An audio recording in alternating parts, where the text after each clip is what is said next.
තෙරුවන් සරණයි සිළු දනාටම. බෞද්ධ මාධ්‍යාලයේ රත්නපුර ශාඛාව පවත්වාගෙන යන රත්නපුර උඩකරිබිට ශ්‍රී ඉසිපතනාරාම විහාරස්ථානයේ සිට පටිගත කරමින් මුළු ලෝකයටම sannivedanaya කරන දායකත්ව සද්ධර්ම දේශනාව මෙලෙසින් ආරම්භ කරන්නට මේ සූදානම.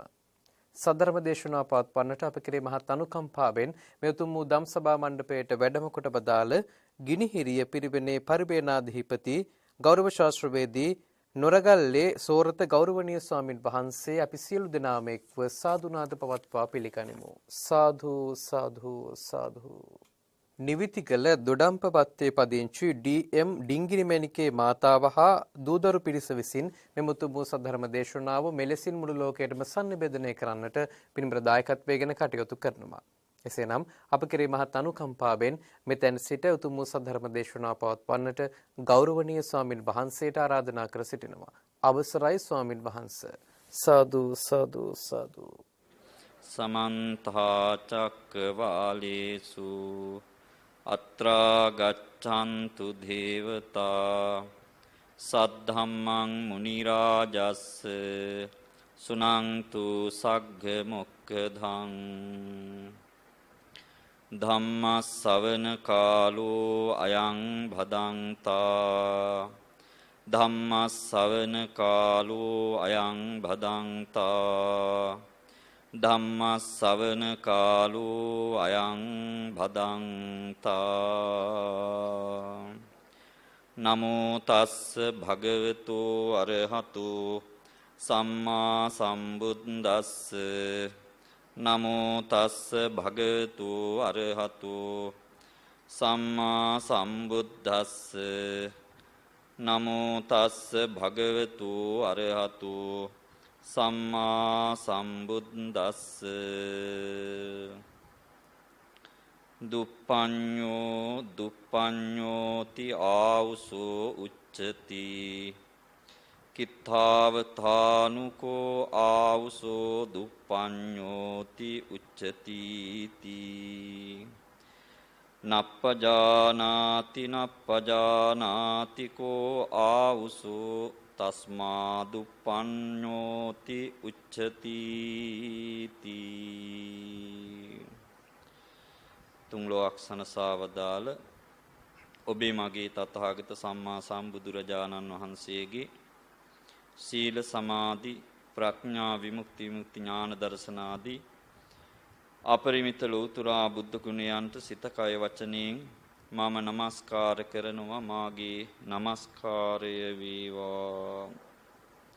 ඒ භාග්‍යවත් සම්මා සම්බුදුරජාණන් වහන්සේ ලෝකානුකම්පාවෙන් දේශිත නවලෝතුරා ශ්‍රී සද්ධර්මයට සිත කය වචනයෙන් මම නමස්කාර කරනවා. මාගේ නමස්කාරය වේවා. ඒ භාග්‍යවත් බුදුරජාණන් වහන්සේගේ ශ්‍රාවක සංඝ වූ ආර්ය මහ සංඝයාට සිත කය වචනයෙන් මම නමස්කාර කරනවා. මාගේ නමස්කාරය වේවා. ශ්‍රද්ධා සම්පන්න කාරුණික පින්වත්නි, අද දවසේ මේ උතුම් ධර්ම දේශනාවේ දායකත්වයේ දරන නිවිතිකල දොඩම්පාවත්තේ පදිංචි ඩී.එම්. ඩිංගිරිමැණිකේ පාසිකා මාතාව ඇතුළු දරු පිරිස මේ උතුම් පින්කම සිද්ධ කරමින් මියගේ ඥාතීන්ට පින් දෙන්න, හැමට ආශිර්වාද කරන්නට, මේ හැම දිනාටම තමන්ගේ ජීවිතයේ උත්තම නිවන ප්‍රාර්ථනා කර ගැනීම කියන උත්තම අදහස් රාශියක් ඒක රාශී කරගෙන මේ උතුම් ධර්ම දේශනාවේ දායකත්වය දරන්නේ. මේ පින්නතුන්ගේ අදහස සඵලත්වයට පත් කරන්නට ඒ වෙනුවෙන් ධර්මානුශාසනාවට අප විසින් මාතෘකා කරන්නට යෙදුනේ තථාගත බුදුරජාණන් වහන්සේ ඔබත් මාත් වෙනුවෙන් ඊ타ම කරුණාධ්‍යාසයෙන් අනුශාසනා කරන්නට යෙදුන ධර්මයේ අතර උන්වහන්සේගේ අග්‍ර ශ්‍රාවක සාරිපුත්ත මහරහතුන් වහන්සේත් මහා කොට්ටිත මහරහතුන් වහන්සේත් අතර ඇති වුණ ධර්ම සංවාදයක එන එක අවස්ථාවක් මුල් කරගෙන දේශිත සූත්‍ර දේශනාවක් වන මහා වේදහල්ල සූත්‍ර දේශනාව මජ්ක්‍ධිම නිකායේ මූල පණ්ණාසකයේ පස්වෙනි චූල යමක වර්ගයේ තුන්වෙනි සූත්‍ර දේශනාවයි ධර්ම දේශනාවට මාතෘකාව හැටියට ලැබුවේ. ජීවිතේ අපි එළවෙනුත් මෙලවෙනුත් සැනසෙල්ල අපේක්ෂා කරන පිරිසක් බෞද්ධයෝ කියලා කියන්නේ. ලෝකේ හැමදෙනාම මෙලව සැනසෙල්ල අපේක්ෂිතයි. නමුත් බෞද්ධයාට ඊට පොඩ්ඩක් එහාට ගිය බලාපොරොත්තුවක් තියෙනවා. ඒ තමා මේ දෙලොවම සැනසෙල්ල සාධනය කරගන්නට. මගේ තථාගත බුදුරජාණන් වහන්සේ ඒ වෙනුවෙන් අනන්ත අප්‍රමාණව කරුණාවෙන් අනුශාසනා කළා. ඒ අනුශාසනාවන් තුල ජීවිතය ගත කරන්නට යම් කෙනෙක් ක්‍රියා කරනවා නම් ඒ ජීවිත මෙලව ඒකාන්ත වශයෙන් සැනසෙල්ලයි. බෞද්ධ කියන වචනය තුල අන්තර්ගත වෙලා තියෙන්නේ මේ ලෝකයේ පිළිබඳව ජීවිතයේ පිළිබඳව අවබෝධයෙන් කටයුතු කරන්නා කියන අදහස. ජීවිතය ගැන අවබෝධයෙන් කටයුතු කරන කෙනෙකුට මේ ජීවිතය ඊටාම සැනසෙල්ලෙන් සුවයෙන් ගත කරන්නට පුළුවන්. ඒ වෙනුවෙන් මගේ බුදුරජාණන් වහන්සේ අනුශාසනා කළා. මෙලව සුවයෙන් සැනසෙල්ලෙන් ජීවත් වෙන හැමෝටම පරලොව ඒකාන්ත වශයෙන් සුවය සාධනය කරගත හැකිකම ඒ ජීවිතවලට ලැබෙනවා. ඒක නිසා එළව මෙලව දෙලොවම ජය ගන්න පුළුවන් උත්තම අනුශාසනාවක් කොට මේ උත්තම දේශනාවට අවධානය යොමු කරලා ඔබේ සිත්වල ධර්මාවබෝධය දියුණු කරගෙන බුද්ධානුස්සතිය, ධර්මානුස්සතිය, සංඝානුස්සතිය දියුණු කරගෙන පිනින් ජීවිතය පෝෂණය කරගෙන මිය පරලෝකීය ඥාතීන්ට සැනසෙල්ල ප්‍රාර්ථනා කරමින් දෙවියන්ට සැනසෙල්ල ප්‍රාර්ථනා කරමින් ඔබ අප හැම දිනාටමත් මේ සංසාර දුක්ඛයාගෙන් අත මිදී ලබන නිවනින් සැනසෙන්න මේ ධර්ම මාර්ගයේ අපි හැමෝටම ශක්තියක් වේවා කියන පැතුම සිතේ ඇති කරගෙන සාදු කියලා බණ අහන්න සූදානම් වෙන්න. පින්වත්නි, තථාගත බුදුරජාණන් වහන්සේගේ ශාසනයේ සෝභාමාත්ම ශ්‍රාවකයන් වහන්සේලා අතර ප්‍රමුඛත්වයලා ගැනෙන්නේ සාරිපුත්ත මහරහතුන් වහන්සේ.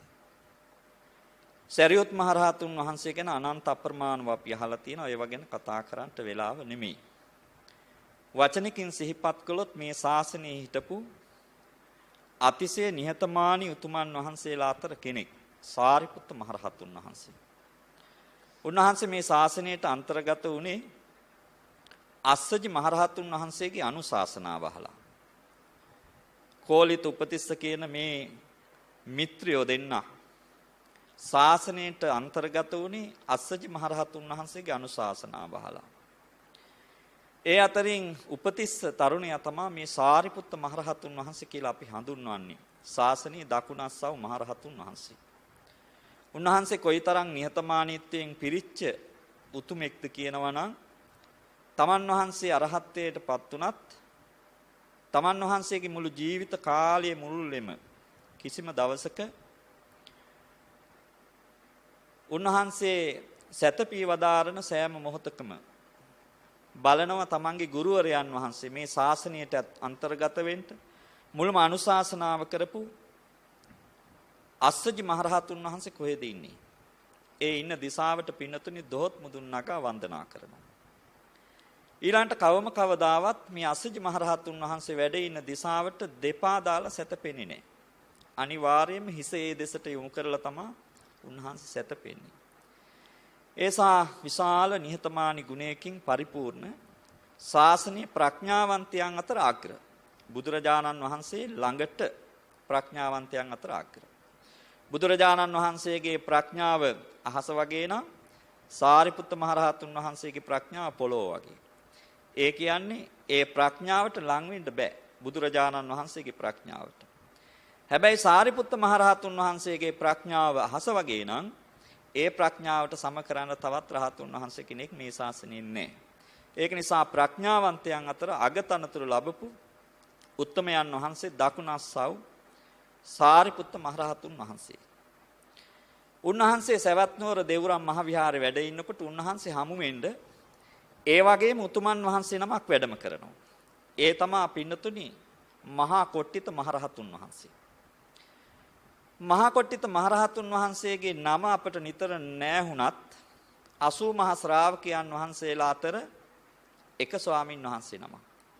ඒ වගේම තනතුරුලාභී ස්වාමින් වහන්සේ නමක්. තථාගත බුදුරජාණන් වහන්සේ තානාන්තර ප්‍රදානය කරනකොට උන්වහන්සේලාගේ ගුණ මුල් කරගෙන ඒ තානාන්තර ප්‍රදානයන් සිද්ධ කළේ. තථාගත බුදුරජාණන් වහන්සේ මහා කොට්ටිත මහරහතුන් වහන්සේගේ ප්‍රඥා මහිමයට අනුව උන්වහන්සේට තනතුරක් දෙනවා. ඒතතග්ගම් භික්කවේ මම ශාවකානම් මහා කොට්ටිතෝ චතුපටි සම්විදා ලාභීනං අග්ඝෝ. චතුපටි සම්විදා ලාභී භික්ෂුන් වහන්සේලා අතර අග්‍රස්ථානීය ලැබුවේ මේ මහා කොට්ටිත මහරහතුන් වහන්සේ. මොකද්ද මේ චතුපටි සම්විදා ලාභී? අර්ථ, ධර්ම, නිරුක්ති, පටිභාන කියන මේ විශේෂ ඥානයන් හතරෙන් පරිපූර්ණ උතුමන් වහන්සේලා. මුන්වහන්සේලා අටුවාවේ සඳහන් වෙන්නේ උන්වහන්සේලා මේ චතුපටි සම්විදා ලාභීත්වයට පත් වෙනවා කියලා කියන්නේ අවම වශයෙන් භාෂා 60ක ප්‍රගුණත්වයක් ඒ ඥානය පහළ වෙනකොට උන්වහන්සේලාට ඇති වෙනවා. අවම ඒ කියන්නේ ලෝකේ තියෙන ඕනි භාෂාවක් දන්නවා කියන එකයි. භාෂා දැනුම කියන්නේ පින්නතුනි කතා කරන්න පුළුවන් වෙන්න ඕනේ. ඒ වගේම ඇහුම්කන් දෙන්න පුළුවන් වෙන්න ඕනේ, තේරෙන්න ඕනේ. ලියන්න පුළුවන් වෙන්න ඕනේ, කියවන්න පුළුවන් වෙන්න. මේ ක්‍රමවේද හතරෙන් යුක්ත නම් ඒ භාෂා දැනුමින් යුක්ත කෙනෙක් කියා. එතකොට ඒ වගේ අවම මේ චතුපටි සම්විදාලාභී රහතුන් වහන්සේ නමක් භාෂා 60කවත් අවම දැනුමක් තියෙනවා. ඉතින් මහා කොට්ටිත මහරහතුන් වහන්සේ බුදුරජාණන් වහන්සේ ඇරුණකොට චතුපටි සම්විදාලාභී උතුමන් වහන්සේලාගෙන් අග්‍රයි. උන්වහන්සේ කොයිතරම් දැනුමකින් යුක්ත වුණාද කියලා අපිට කියන්න වචන නැහැ. උන්වහන්සේ ඕනෑම දෙයක් පිළිබඳව අර්ථය, ධර්මතාවයේ, නිරුක්තිය, පටිභාන මේ තුනේම එකතුව කියන අවබෝධයෙන් ප්‍රඥාවෙන් යුක්තයි. මේකදී අපිට තවත් සූත්‍ර දේශනාවට අමතරව දැනගත යුතු කාරණාවක් තියෙනවා. වර්තමාන ධර්මීය ගැන යම් යම් අය සැක කරනවා. මේවා ඇත්තටම බුදුහාමුදුරෝ දේශනා කරපුවාමද කියලා හිතනවා. කතා කරනවා. හැබැයි එකක් තියෙනවා මේක ගැන තේරෙන අයට එහෙම කියන්න බෑ. හේතුව ඇයි? තථාගත බුදුරජාණන් වහන්සේ පරිනිර්වාණයට පත් වුණාට පස්සේ උන්වහන්සේගේ ශාසනයේ ප්‍රතිසංවිධානය වෙන්න ආරක්ෂිත පියවරන් අනුගමනය කරන්නට එදා පින්නතුනි මහා කාශ්‍යප මහරහතුන් වහන්සේ ප්‍රධානත්වයෙන් භික්ෂුන් වහන්සේලා 500ක් තෝරගත් 499ක් ආනන්ද හාමුදුරුවෝ නිතින්ම තේරුණා. උන්වහන්සේට කිව්වා සුදුසුකම් සපුරගෙන එන්න කියලා. තෝරගත්ත 499 විශේෂ ගුණයක් සැලකුවා. මොකද්ද? චතු පටිසම්භිදා ලාභීත්වය. එහෙම නැති අය මේ සංගායනාවට ගත්තේ නැහැ. දෙවෙනි සංගායනාවත් ඒ වගේ 700ක් තෝරගත්ත චතු පටිසම්භිදාලාභී. තුන්වෙනි සංගායනාවත් ඒ වගේ 1000ක් තෝරගත්ත පටිසම්භිදාලාභී. ලංකාවේ අලුලෙනේදී ත්‍රිපිටකය ග්‍රන්ථාරූඪ කළා. එදා තෝරගත්තෙත් පින්නතුනි චතු පටිසම්භිදාලාභී. එහෙනම් ඔයගොල්ලෝ නිකන් හිතන්න අපිට මේ සිංහල භාෂාව හරියට හසුර ගන්න බැරි ලෝකික භාෂා 60කට අධික ප්‍රමාණයක් දැනුම තියෙන අර්ථ ධර්ම නිරුක්ති පටිභාන කියන මේ ගුණයන්ගෙන් යුක්ත උතුමන් වහන්සේලා එකතු වෙලා රාතුන් වහන්සේලා එකතු වෙලා වැරදි එක වචනයක්වත් ලියයිද? බුදුහාමුදුරු දේශනා නොකරපු බුදුහාමුදුරු අනුදැන වදාළ නැති එනම් පින්නතුනි මේ චතුපටි සම්භිදාලාභී උතුමන් වහන්සේලා තමයි මේ ධර්මයේ ආරක්ෂා කළේ අද දක්වාම. ඒක නිසා මේ බුද්ධ වචනේ එකදු තැනක්වත් විනාශ කරන්න ඒ තරම් දක්ෂයෙක් මේ ලෝකේ ඇත්තේ නැහැ. ඒක නිසා මේ චතුපටිසම්භිදාලාභීත්වයේ ශාසනීය උදාර ගුණයක් රහතුන් වහන්සේලා තුල තිබුණ. ඒ අතර අග්‍රස්ථානීය ලැබුවේ මහා කොට්ටිත මහරහතුන් වහන්සේ අපි මතක තියාගන්න ඕනේ. 80 මහා ශ්‍රාවකයන් අතර ප්‍රමුඛත්වයලා ගැනීම උතුමන් වහන්සේ නම. මේ මහා කොට්ටිත මහරහතුන් වහන්සේ වැඩිපුර වාසය කළේ සවැත් නුවර නෙමෙයි පින්වත්. මහා කොට්ටිත මහරහතුන් වහන්සේ බොහෝ වෙලාවට පිට ප්‍රදේශවල වාසය කළේ. උන්වහන්සේ බොහෝම කාලයකට පස්සේ තමයි සවැත් නුවරට වැඩම කරන්නේ. ඉතින් එක දවසක් මහා කොට්ටිත මහරහතුන් වහන්සේ සවැත් නුවරට වැඩම කරලා තථාගත බුදුරජාණන් වහන්සේ ළඟට ගිහිල්ලා වන්දනා කරලා උන්වහන්සේ සමග ධර්ම සාකච්ඡා කරලා අනතුරුව මහා කොට්ටිත මහරහතුන් වහන්සේ හිතුවා මේ ශාසනයේ ඉන්න ප්‍රඥාවන්තයන් අතර අග්‍රස්ථානීය ලැබපු දකුණස්සව් සාරිපුත්ත මහරහතුන් වහන්සේ දැකලා කතා බහ කළා ඇසුරු නිසුරු කරන්න තියෙන ලොකු භාග්‍යයක්. එහෙම හිතපු මහා කොට්ටිත මහරහතුන් වහන්සේ පින්වත්නි සරියුත් හාමුදුරුවෝ කොතනද ඉන්නේ කියලා සොයලා බැලුවා දේවරං විහාරේ. උන්වහන්සේ විවේක ස්ථානයක වැඩ ඉන්නවා දැක්කා. ගිහිල්ලා සාරිපුත්ත මහරහතුන් වහන්සේට ගරු බුහුමන් දක්වලා පසකින් තැම්පත් වුණා. තැම්පත් වෙලා ආගිය තොරතුරු සාකච්ඡා කළා. කවුද මේ කතා කරන්නේ? ප්‍රඥාවන්තයන් අතර අග්‍ර දකුණස්සව් සාරිපුත්ත මහරහතුන් වහන්සේ. ඊළඟට පින්නතුනි ප්‍රඥාවන්තයන් අතර අග්‍රස්ථානීය ලැබු සාරිපුත්ත මහරහතුන් වහන්සේ වගේම චතුපටිසම්භිදාලාභී උතුමන් වහන්සේලා අතර අග්‍රස්ථානීය ලැබු මහා කොට්ටිත මහරහතුන් වහන්සේ. ඉතින් ගිහිලා සතුටු සාමීචී කතා කරපු කොට්ටිත හාමුදුරුවෝ සාරිපුත්ත මහරහතුන් වහන්සේගෙන් ප්‍රශ්නයක් අහනවා. දැන් අපට ගැටලුවක් තියෙනවා. මොකක්ද? මේ ධර්මාභෝධ කරපු චතුපටිසම්භිදාලාභී 80 මහා ශ්‍රාවකයන් වහන්සේලාගෙන් එක නමක් වන මහා කොට්ටිත හාමුදුරුවෝ ගිහිල්ලා ප්‍රඥාවන්තයන් අග්‍ර මහරහතුන් වහන්සේ නමකින් සාරිපුත්ත මහරහතුන් වහන්සේගෙන් ප්‍රශ්නයක් අහනවා. ඇත්තටම ඉතින් රහතුන් වහන්සේලාට ප්‍රශ්න තියද කියලා අපිට ගැටලුවක් තියෙනවා නේද? මේ ප්‍රශ්නයක් අහනකොට. හැබැයි බණ පොතේ සඳහන් වෙනවා අටුවාවේ මේ ශාසනයේ ප්‍රශ්න විමසන්න හේතු කාරණා 5ක් ගැන. රහතුන් වහන්සේලා වුණත් ප්‍රශ්න විමසන්නේ යම්කිසි අර්ථයක් හේතුවක් ඇතුව. ශාසනීය ධර්මයේ පිළිබඳ ඇති වෙන හේතු කාරණා ධර්මයේ සඳහන් වෙනවා පින්වත්නි. සමහර වෙලාවට බුදුරජාණන් වහන්සේ රහතුන් වහන්සේලා ප්‍රශ්න සාකච්ඡා කිරීම ප්‍රශ්න විමසීම් උන්වහන්සේලා අතර සිද්ධ වෙනවා අදිට්ඨ ජෝතකා පුච්ඡා. සමහර වෙලාවට නොදන්නා දේ දැන ගැනීම සඳහා ප්‍රශ්න අහනවා. අපි සමහර වෙලාවට ප්‍රශ්න අහන්නේ නොදන්නා දේ දැනගන්න. ඒක සාමාන්‍ය ලෝක ස්වභාවය. නොදන්නා දේ දැනගන්න තමයි ප්‍රශ්න අහන්නේ. හැබැයි එතනින් එහාට ගිය ප්‍රශ්න මාලාවකුත් තියෙනවා. දෙවෙනුවට යම් කෙනෙක් ප්‍රශ්න අහනවා මේ උතුමන් වහන්සේලා දිට්ඨ සංසන්දනතා පුච්ඡා. තමන් වහන්සේලා අවබෝධ කරගත්ත ධර්මය පිළිබඳව ඒ අවබෝධය නිවැරදිද කියලා තහවුරු කරගන්න.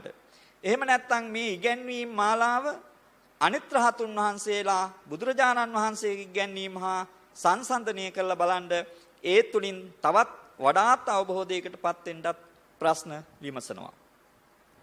ඊළඟට පින්නතුනේ සමහර වෙලාවට සැකමුසු ජීවිතවල සැක ඇති වෙනවා. එහෙම සැක ඇති වුනහම ඒ සැක දුරු කර ගැනීම සඳහා සමහර වෙලාවට ප්‍රශ්න විමසනවා විමතිච්ඡාදනතා පුච්ඡා. ඒ සැක දුරු කර ගැනීම සඳහා සමහර වෙලාවට ප්‍රශ්න තථාගතයන් වහන්සේගෙන් විමසනවා ශ්‍රාවකයන් වහන්සේලාගෙන් විමසනවා.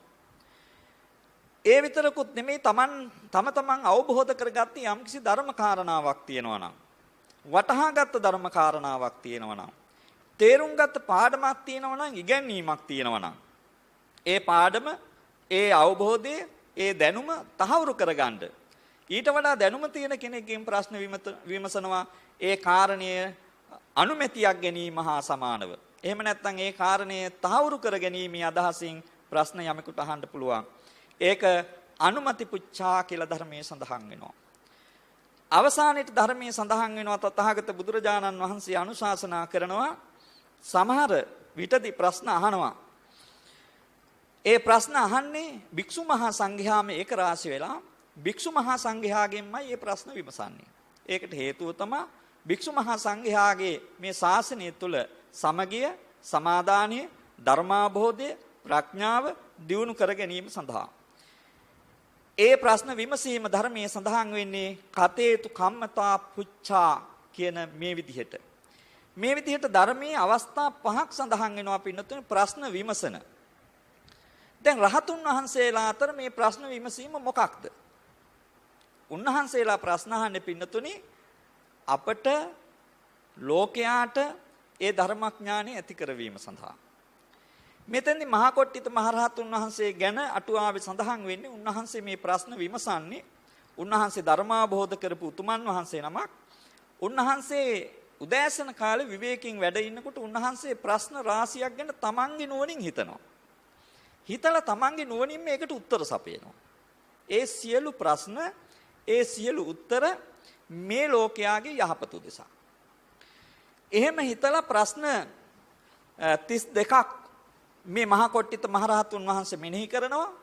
ඒ ප්‍රශ්න 32ට මහා කොට්ටිත මහරහතුන් වහන්සේම තමන්ගේ සිතින්ම උත්තර සපයනවා. මේම උත්තර සපයපු මහා කොට්ටිත හාමුදුරුවෝ දැන් මේ සාරිපුත්ත හාමුදුරුවෝ ළඟට ඇහිල්ලා ඉන්නේ.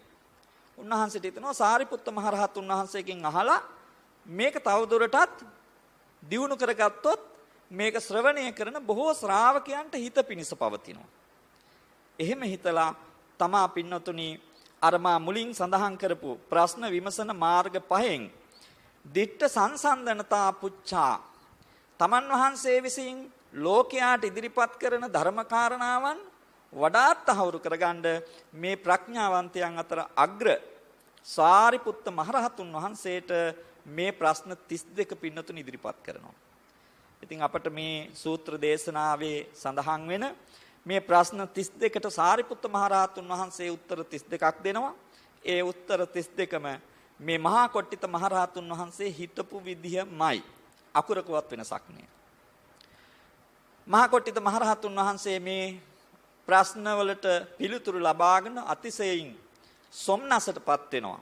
සොම්නසටපත් වෙලා මහා සාරිපුත්ත මහරහතුන් වහන්සේ ඉදිරියේ ගෞරව උපහාර දක්වලා තමන්ගේ සතුට ප්‍රකාශ කරලා උන්වහන්සේ මෙතනින් නික්ම යනවා කියලා බණ පොතේ මේ සූත්‍ර දේශනාවේ සඳහන් වෙනවා. ඉතින් මේ සූත්‍ර දේශනාවේ සඳහන් වෙන මේ ප්‍රශ්න 32 අපට කතා කරන්න අවකාශයක් නැහැ පින්නතුනි. එයින් ප්‍රශ්න දෙකකට තමයි අපි කාලය යොමු කරන්න උත්සාහ දරන්නේ. එයිනුත් එක ප්‍රශ්නයකට අපි වැඩි කාලයක් යොමු කරනවා. මජ්ක්‍ධිම නිකාය කියන්නේ අන්‍යයන්ගේ මත නිවැරදි කරන්න දේශිත සූත්‍ර දේශනා අන්තර්ගත ධර්ම කොටාස අන්තර්ගත ත්‍රිපිටකයේ දෙවෙනි කාණ්ඩය. මේ මජ්ක්‍ධිම නිකායේ එන මේ මහා වේදාල සූත්‍රය ඊටාම ප්‍රකට සූත්‍රයක් ඔය ප්‍රශ්න 32 නිසාම. මේ මහා වේදාල සූත්‍රයේදී මා මුලින් මාතෘකාව හැටියට සඳහන් කළා මේ මහා කොට්ටිත මහරහතුන් වහන්සේ අහපු ප්‍රශ්නේ හා ඒකට දීපු පිළිතුර. පළවෙනි ප්‍රශ්නේ සාරිපුත්ත මහරහතුන් වහන්සේගෙන් මහා කොට්ටිත මහරහතුන් වහන්සේ විමසනවා. මොකක්ද විමසන්නේ?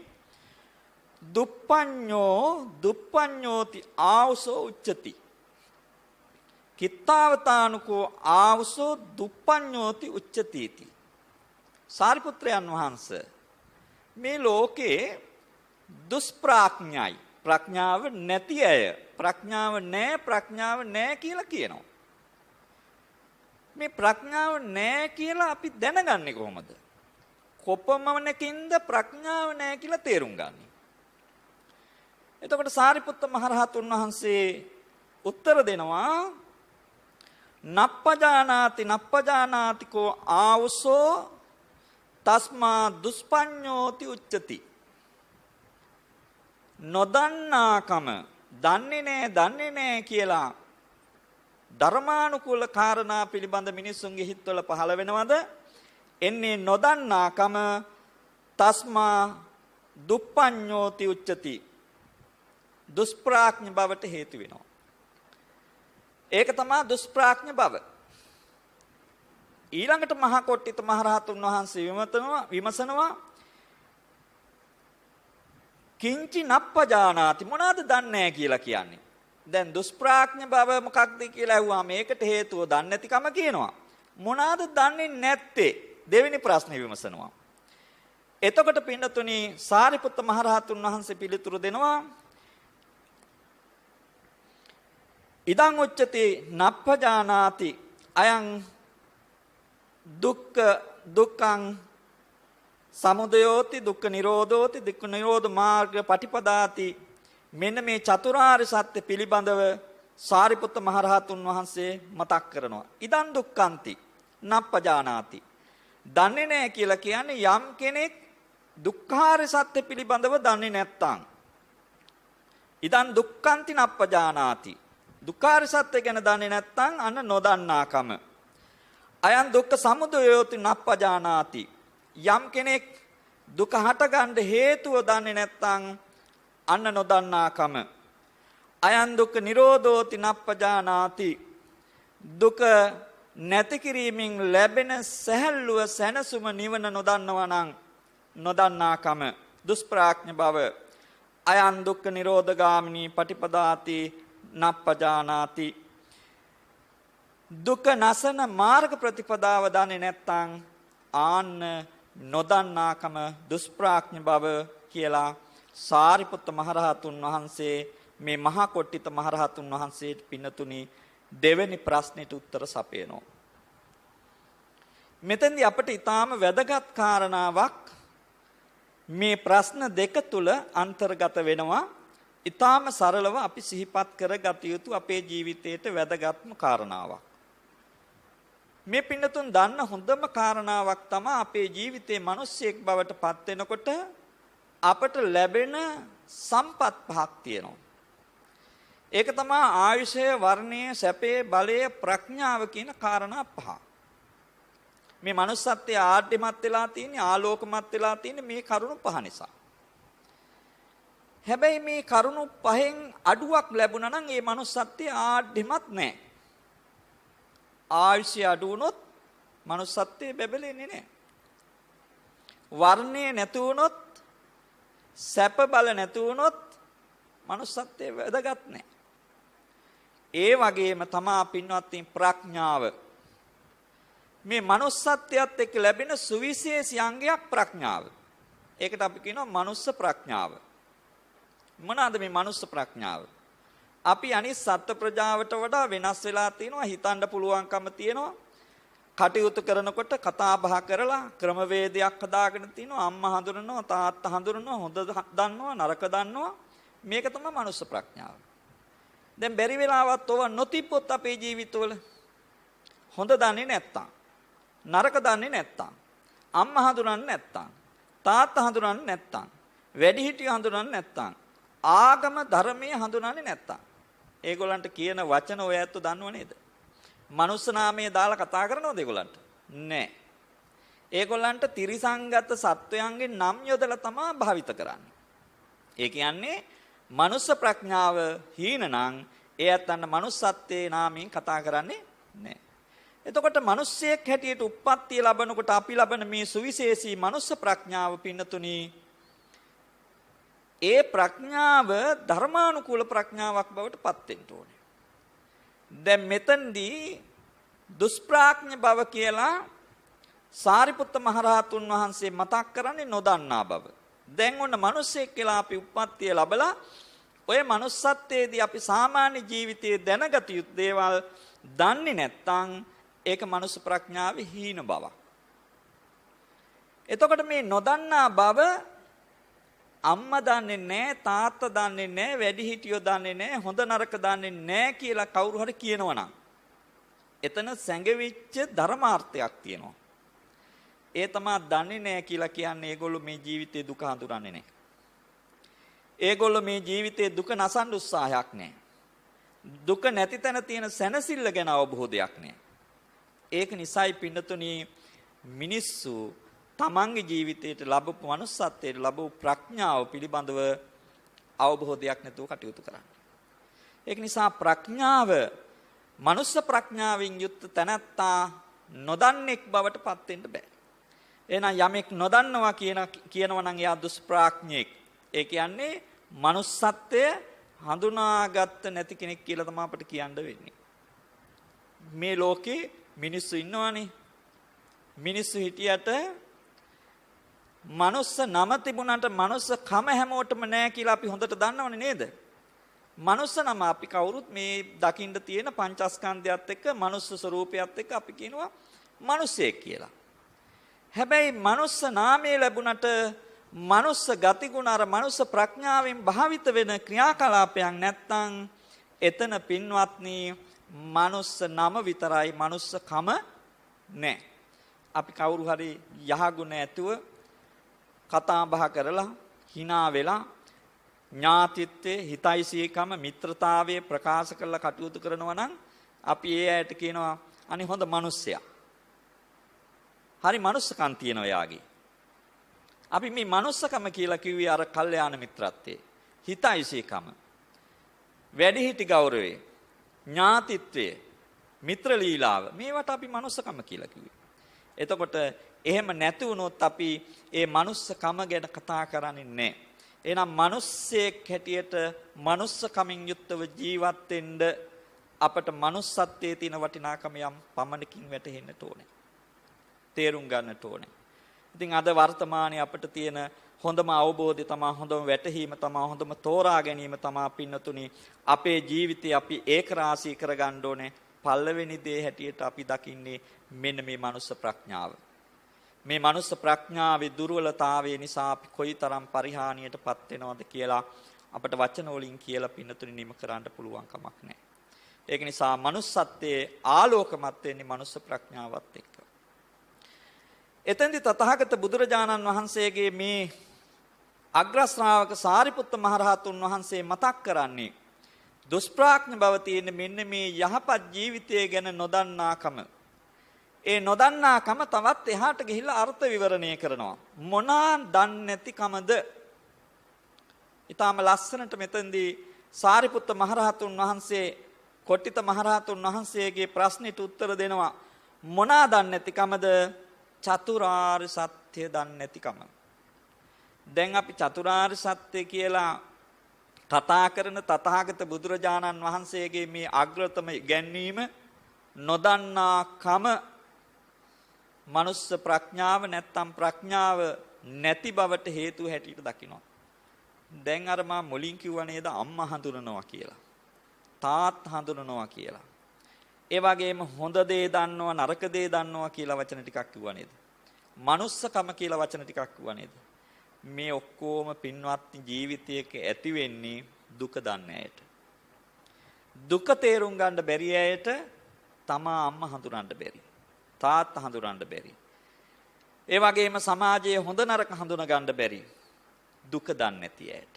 ඒක නිසා සාරිපුත්ත මහරහතුන් වහන්සේ මතක් කරනවා දුක නොදන්නාකම දුකට හේතුව දුක නැති කිරීම දුක නැති කිරීමේ මාර්ගය නොදන්නාකම මේ ලෝකේ දුෂ්ප්‍රඥ බව නොදන්නාකම හැටියට උන්වහන්සේ පහදලා දෙනවා. ඉතින් මේ චතුරාර්ය සත්‍ය පිළිබඳව ඔය ඇත්තෝ නිතර අහලා තියෙනවා නිතර විමසලා තියෙනවා නිතර කතා කරලා තියෙනවා. නමුත් අපි බොහෝම කෙටියෙන් වචන කීපයකින් මේ පිළිබඳව පුංචි අදහසක් මේ දුෂ්ප්‍රඥ බවට හිතට ගන්න. චතුරාර්ය සත්‍ය දේශනාවෙත් තථාගත බුදුරජාණන් වහන්සේ මේ ත්‍රිපරි වෘත්තයක් තුන් ආකාර ඉගැන්වීමක් දක්වනවා. සත්‍යඥානෙ, කෘත්‍යඥානෙ, කෘතඥානෙ කියලා අවබෝධයන් තුනකට උන්වහන්සේ උගන්වනවා මේ ධර්මයේ. උන්වහන්සේ තුන් ආකාරයෙන් එක සත්‍යයක් සාක්ෂාත් කළා. සත්‍ය 4 12 ආකාරයෙන් උන්වහන්සේ සාක්ෂාත් කළා, අවබෝධ කරගත්තා, දේශනා කළා. එතකොට මෙන්න මේ තුන් ආකාරයේ අපේ ප්‍රඥාව දියුණු කරගන්න ඉතාම වැදගත්. සත්‍ය ඥානයේ පළවෙනි කොටස මේ චතුරාර්ය සත්‍ය පිළිබඳව පින්නතුනි නමවත් දැනගෙන ඉන්න ඕනේ. දැන් අපි සාමාන්‍යයෙන් අපි කවුරුත් මිනිස්යන්ට පොඩ්ඩක් එහා ගිහිල්ලා අපි බෞද්ධයෝ. එතකොට බෞද්ධයන් ළඟ තියෙන්න ඕනේ අගනාම සුදුසුකමක් බෞද්ධ ප්‍රඥාව. බෞද්ධයා කියලා කිව්වට බෑ බෞද්ධ ප්‍රඥාව තියෙන්න ඕනේ. මේ බෞද්ධ ප්‍රඥාවේ සරලම අවස්ථාව තමයි මොනවාද චතුරාර්ය සත්‍ය දැනගන්නවා. එතකොට අඩුම තරමේ අපිට පුළුවන් වෙන්න ඕනේ චතුරාර්ය සත්‍ය නම් වශයෙන්වත් ඉගෙනගෙන තියෙන්න. බෞද්ධ හැටියට. එතකොට මූලික අවස්ථාවක් හැටියට අපිට චතුරාර්ය සත්‍ය නම් කරන්න පුළුවන් නම් දුක්ඛ ආර්ය සත්‍ය, දුක්ඛ සමුදය ආර්ය සත්‍ය, දුක්ඛ නිරෝධාර්ය සත්‍ය, දුක්ඛ නිරෝධගාමිනී පටිපදා ආර්ය සත්‍ය කියලා අපිට මේ චතුරාර්ය සත්‍ය නම් කරන්න පුළුවන් නම් පින්නතුනේ ඒ චතුරාර්ය සත්‍ය හඳුනා ගැනීමේ මූලික අවස්ථාවක්. දැන් අපි ඔය ඇත්තන්ගෙන් මේ සමාජ බෞද්ධයන්ගෙන් විමසලා බැලුවොත් එහෙම චතුරාර්ය සත්‍ය කියන්න කියලා අපි බොහොම සරලව මේක ප්‍රකාශ කරනවා. දුක්ඛ සමුදය නිරෝධ මාර්ග. මේක පින්නතුනේ ධර්ම න්‍යාය. මේක ධර්ම න්‍යාය. ක්‍රමවේදය. හේතුඵල ධාමේ ක්‍රමවේදය මේක. හැබැයි චතුරාර්ය සත්‍ය නම් කරනකොට මේකට අන්තර්ගත වෙන්න ඕනේ වචන තුනක් තියෙනවා අනිවාර්යයෙන්. එක තමයි පින්නතුනේ දුක කියන වචනේ. මොකද මේ දුක පිළිබඳව තමයි මේ න්‍යාය ධර්මය. දෙක තමයි මේක ආර්ය සත්‍යයක්. ආර්යයි. මේ ලෝකයේ ශ්‍රේෂ්ඨ උතුම තමයි මේක සාක්ෂාත් කරගත්තේ. ඒක නිසා ආර්ය කියන වචනේ මේකට එන්න ඕනේ. ඊළඟට පින්නතුනේ මේ ලෝකේ වෙනස් නොවන ධර්මයක්, සත්‍ය ධර්මයක්. මේ ධර්ම හතර. එහෙනම් සත්‍ය කියන වචනේ එන්න ඕනේ. එතකොට මේ චතුරාර්ය සත්‍ය අපි හරියට දැනගෙන ගන්නවා නම් දුක්ඛ ආර්ය සත්‍ය, දුක්ඛ සමුදය ආර්ය සත්‍ය, දුක්ඛ නිරෝධ ආර්ය සත්‍ය, දුක්ඛ නිරෝධ ගාමිනී පටිපදා ආර්ය සත්‍ය. ඒ විදිහට අපට හඳුන්වන්න මතකයක් තියෙන්න ඕනේ. ඊළඟට පින්නතුනේ මේ සත්‍ය ඥානයේ ගණයට මේ අපි සත්‍ය හතර පිළිබඳව ඔය නමින් විතරක් බෑ පොඩ්ඩක් පොඩි අවබෝධයක් අර්ථ අවබෝධයක් තියෙන්න ඕනේ. දැන ගැනීමක් තියෙන්න ඕනේ. දුක්ඛ පිළිබඳ පුංචි දැන ගැනීමක් තියෙන්න ඕනේ. බුදුරජාණන් වහන්සේ ප්‍රථම දේශනාව ධම්සක් පැවතුම් සූත්‍ර දේශනාවේදී 12 ආකාරයෙන් මේක දේශනා කරනවා. අපි එච්චර එහාට මේ කාරණා 12ට මේ යන්නේ නැතුව එකක් දෙකක් ගැන හිතලා බලමුකෝ. මේ දුක්ඛාරය සත්‍ය දුක පිළිබඳව අපි සාමාන්‍යයෙන් බොහෝ දුරට හිතන්න පුරුදු වෙලා තියෙන මේක අසුභවාදී දෙයක් හැටියට දුක ගැන කවුරුවත් හිතන්න උත්සාහවන්ත වෙන්නේ නැහැ. නමුත් අපිත් එක්ක වැඩිපුර තියෙන්නේ මොකක්ද? දුකමයි. නමුත් ඕගොල්ලෝ ඉන්න හැම මොහොතකම උත්සාහ දරන්නේ සැපත කරා ගමන් කරන්න. හැබැයි සැපත කරා ගමන් කරන්න බෑ දුක නොදකින තාක්කල්. ජාති දුක, ජරා දුක, ව්‍යාධි දුක, මරණ දුක ආදි වශයෙන් ඔය දුක් අපි නාමාවලියක් තථාගතයන් වහන්සේ 12 ආකාරයකින් මේක විග්‍රහ කළා. ඒ 12 ආකාරයෙන් එකක් සිහිපත් කරන්න ජාති දුක බලන්න නිකන් හිතලා තියද ජීවිතේ කවමදාවත් ජාති දුක ගැන. ජාතිය කියන්නේ ඉපදීම. මේක මව් කුස පිළිසිඳ ගැනීම ඉඳලා මෙලෝ බිහි වෙන මොහොත දක්වාම මේක තමයි ජාති දුක. ඒ ජාති දුක වැඩියෙන් වැටහෙන්නේ අම්මලට. මෙලවට දරුවන් දායාද කරපු මව්වරුන්ට ඒක හොඳට වැටහෙනවා. තව කෙනෙක් ඒ ගැන හිතනද දරුවන් බිහි කරපු අම්මා කෙනෙක් ඒ ගැන හිතන්න උත්සුක වෙනවද? හිතනවද? මේ ජාති දුක ගැන. එදා සීවලී මහරහතුන් වහන්සේගේ මව්තුමිය සුප්පහා දේවිය 7 අවුරුදු 7 මාස 7 දිනක් තමන්ගේ පුතණුවන් කුසදරාගෙන ඉඳලා මෙලවට බිහි කරපු වෙලාවේ මේ වයසති දරුවා සිනහමුසු මුහුදින් එහෙම ඇවිදිනකොට සාරිපුත්ත මහරහතුන් වහන්සේ අඬ ගහලා ඇහුවා පුතේ මහාන වෙන්න කැමතිද කියලා. අහනකොටම hina වෙලා කිව්වා ඔව් ස්වාමීනි කියලා. පැත්තක ඉඳලා අම්මා බලා හිටියා. බලා ඉඳලා hina වෙනවා සතුටු කඳුළු වැක්කිරෙනවා. ඇයි 7 අවුරුද්දක් කුසේ ඉඳලා ආපු දරුවා මේ වගේ ප්‍රකාශයක් කරනකොට බුදුහාමුදුරුවෝ මේක දැකලා ඇහුවා මේ සුප්පා දේවියකින් මෞතුමිය මොකද හිතෙන්නේ දේවීනි? සුප්පා දේවිය කියනවා ස්වාමීනි භාග්‍යවතුන් වහන්සේ මම මේ වගේ පින් ඇති දරුවෝ නම් තව 7 දෙනෙක් වුණත් මෙලොවට බිහි කරන්න කැමතියි කියලා කිව්වා එකපාරට. ඒ වෙලාවේ බුදුරජාණන් වහන්සේ මොහොතක් නිස්සබ්දව ඉඳලා ඇහුවා සුප්පා දේවිය අමතක වුණාද 7 අවුරුදු 7 මාසයක් කුස දරාගෙන හිටපු ආකාරය. අන්න මතක් වුණා. ආවර්ජන වුණා.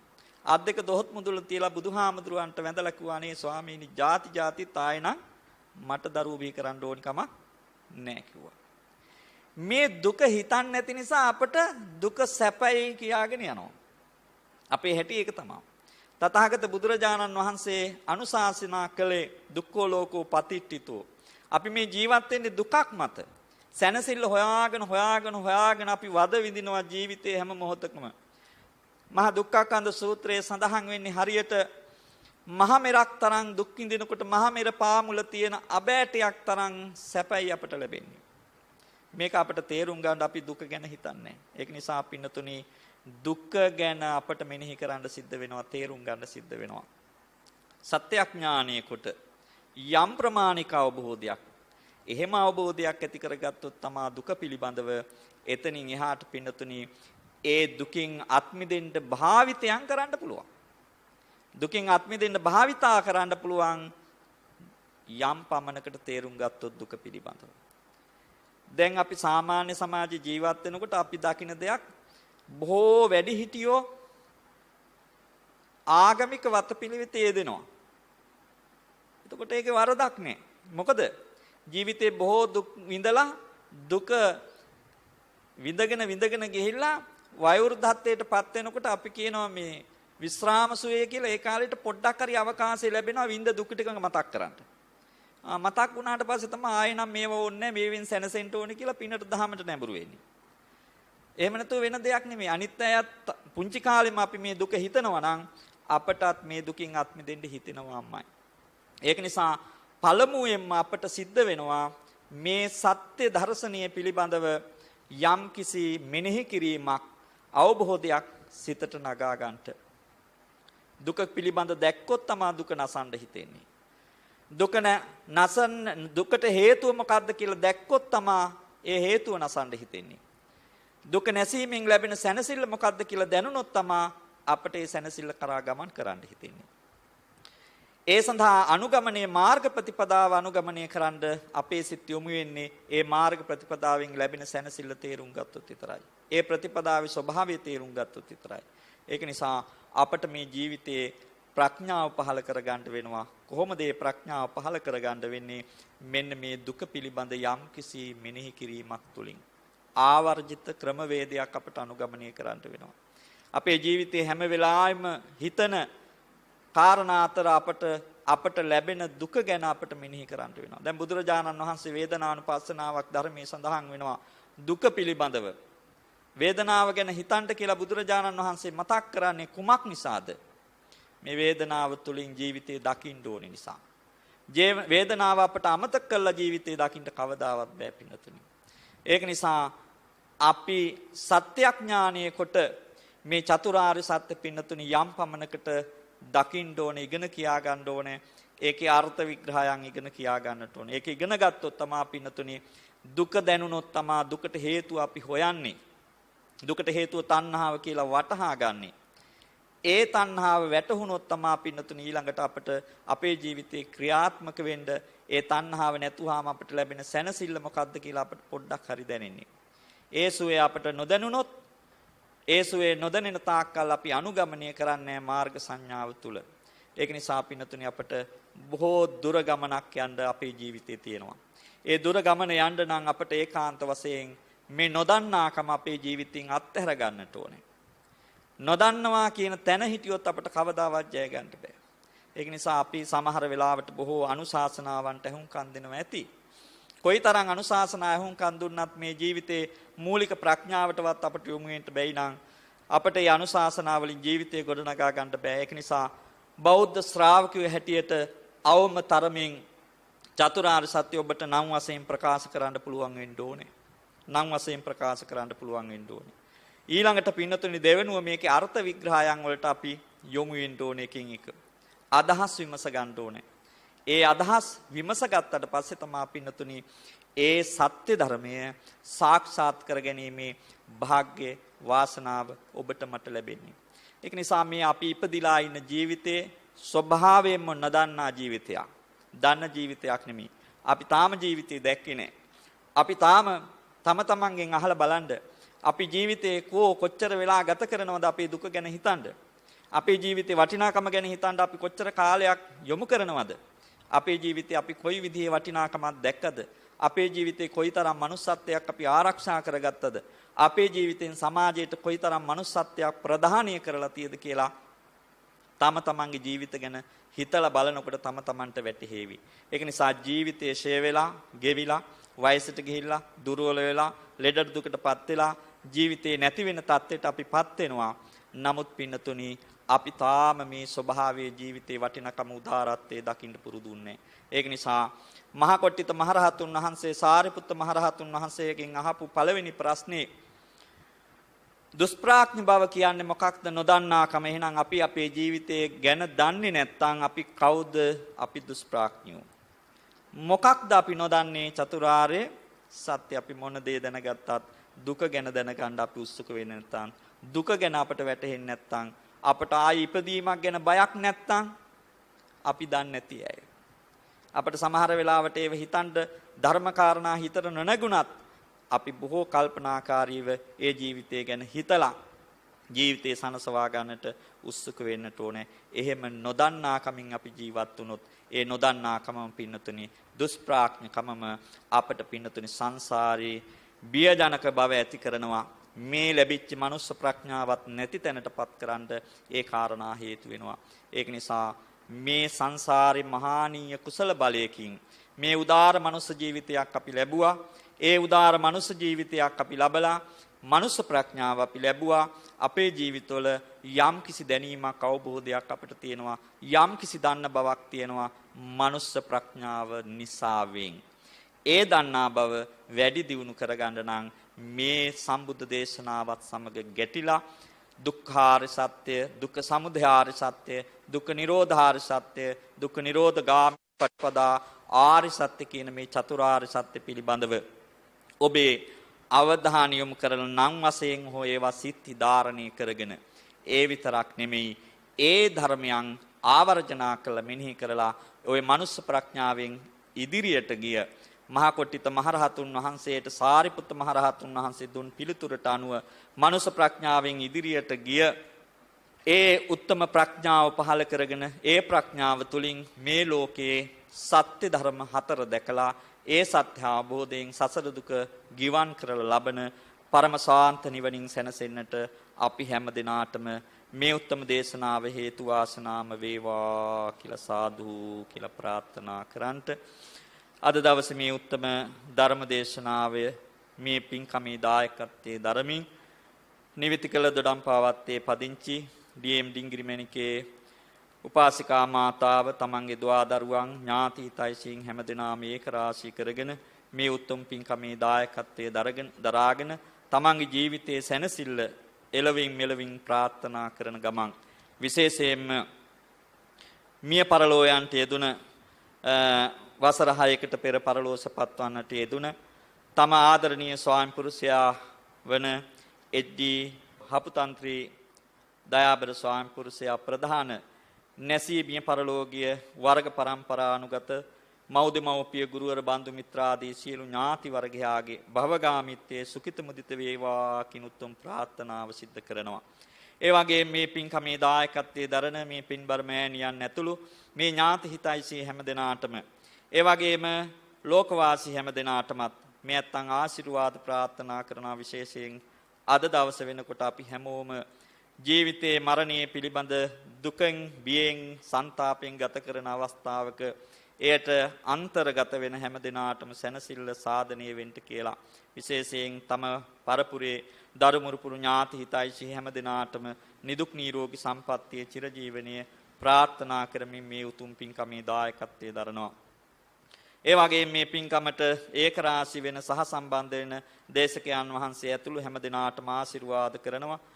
විශේෂයෙන් මේ උත්තම දේශනාවන්ට අනුග්‍රහ දක්වමින් කටයුතු කරන මෙම විහාරස්ථානයේ විහාරාධිපති අතිගෞරවාස්පද අපේ හංගරංගල සුමේද ස්වාමීන්ද්‍රයන් වහන්සේ ඇතුළු මහා සංඝයාට ඒ වගේම බෞද්ධ නාලිකාව ආරම්භ කරමින් ලෝකයක් සනසවන්ට මග හසර සලස්සලා දුන්න අතිගෞරවාස්පද අපේ දරණාගම කුසල ධම්මනායක ස්වාමීන්ද්‍රයන් වහන්සේට පුණ්‍යානුමෝදනා කරමින් මේ පින්කමේ දායකත්වයේ පින්බර මෑණියන් ඇතුළු හැම දෙනාම දරනවා.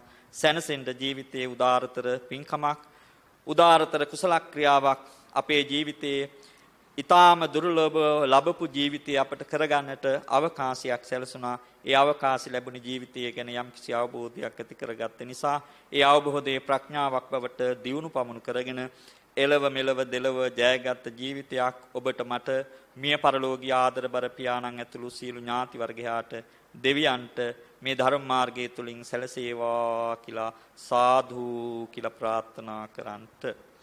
ආකාසට්ඨා ච බුම්මට්ඨා දේවා නාග මහිද්దికා පුඤ්ඤං තං අනුමෝදිත්වා චිරං රක්ඛන්තු ශාසනං චිරං රක්ඛන්තු දේශනං චිරං රක්ඛන්තු ත්වං සද්ධා. සාදු සාදු සාදු. එතුම් වූ සද්ධර්ම දේශනා පවත්වා වදාළ ගිනිහිරිය පිරිවෙනේ පරිවේනාධිපති ගෞරව ශාස්ත්‍රවේදී නොරගල්ලේ සෝරත ගෞරවනීය ස්වාමින් වහන්සේට තවත් චිරාත් කාලයක් මෙවැනි වූ ශාසනික කටයුතු සිදු කරන්නට ශක්තිය ධෛර්යය නිදුක් නිරෝගී චිරජීවනයේම ලැබේවායි අපි සියලු දෙනාම එක්ව සාදුනාද පවත්වා ප්‍රාර්ථනා කරමු. සාදු සාදු සාදු. බෞද්ධ රූපවාහිනිය පුවත් සංනිවේදනය කළ උතුම් වූ දායකත්ව සද්ධර්ම දේශනාව මෙතකින් නිමාවට පත්වනවා. ඔබ සියලු දෙනාටම සම්මා සම්බුදු සරණයි.